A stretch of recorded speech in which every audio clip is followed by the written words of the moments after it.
ate. Sigaw raw ng sigaw si ate na para bang may binubugaw. Saktong pumasok sina Papa at Lolo.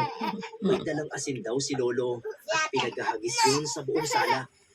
Habang sumisigaw at may pinapalayas na kung ano. Nawala raw yung amoy na malansa. Pagkatapos ay binuhat na ni Papa si Mama No. para madala sa ospital. Naipanganak naman ako ng matiwasay, Sir Ned. At wala nang naging aberya noong Sino nakasakay daw sa to? jeep sina Sino Mama. to? Kung makapanganak Blay, na nga sino siya, yan? ay tsaka na ikwento ni na Papa at Lolo kung bakit daw sumisigaw si Ate Sonia. Ayon daw kay ate Ala. ay may kumakatok daw sa pinto. Kaya pinagbuksan niya ito. May babae raw sa labas at ang sabi ay papasukin siya.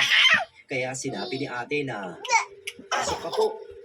Nung makapasok daw yung babae, ay bigla yung nakuba at humaba yung mga kuko at dila.